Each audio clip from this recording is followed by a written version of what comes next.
look at that one over there. Iceberg spotting is pretty big in Newfoundland and Labrador, but usually you do it from land, maybe a tour boat. It's pretty rare to spot them from above. Welcome aboard the International Ice Patrol, a joint mission between Canada and the United States flown by the U.S. Coast Guard. The patrol helps ships at sea steer clear of icebergs, and I've got a good seat to see how they do it.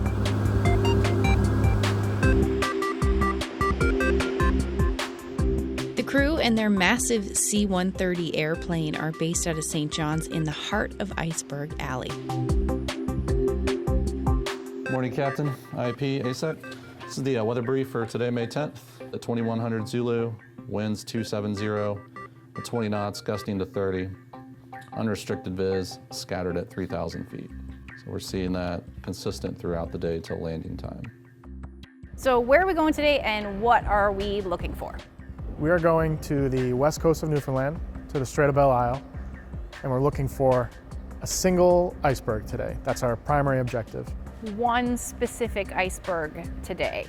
That is correct. So I've got a little graphic here. We'll fly straight to where we think this iceberg could be. We saw it a few days ago, and we care about this one iceberg because it's the one iceberg that's affecting how we draw the iceberg limit. Drawing the iceberg limit is the Iceberg Patrol's main job. So every day we send out an image to the mariners that are transiting the North Atlantic Ocean, and it's just a line in the water. It's a pink line, and it says, inside of this line there's icebergs, outside of it there are none. Can you give us a quick tour of the plane? Of course. Up front here we've got some normal airline seats. If you're used to flying on a plane, we've got these normal airline seats on a pallet. They roll in and out. We'll work our way aft a bit here. Some survival gear.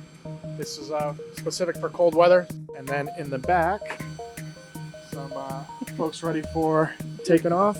This is the large ramp that will be used for dropping search and rescue gear and sometimes oceanographic buoys that we use to track currents. Will we be dropping any equipment today?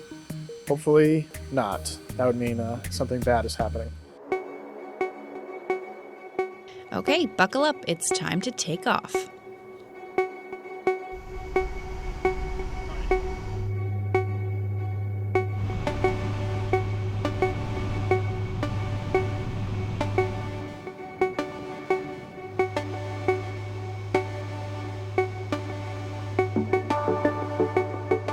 About an hour later, we're on the other side of Newfoundland off the west coast in search of that one iceberg. But there's a lot of ocean down there, and sometimes the icebergs aren't the only things floating around. Some patches are full of sea ice, and from up here it looks like a berg, but it's not. And the crew has to be able to tell the difference. So the frozen seawater versus the icebergs, we work on that problem throughout the duration of every flight. We usually look at the freeboards, how high it is above the surface of the water. If it's long and thin and flat, that's frozen seawater. If it's got some height to it, that's an iceberg. The color's another clue. So deeper whites and blues are indicative of older ice, denser ice, glacial ice. When you look at sea ice, kind of like I'm looking at now, it's flatter, it's gray sometimes. More indicative of the surface of the ocean freezing, not something that originated on land. But amidst all that ice and all that open ocean, the crew soon finds what we came looking for, that one iceberg, the one that's drifted furthest to the west. And that's where they'll draw the line today.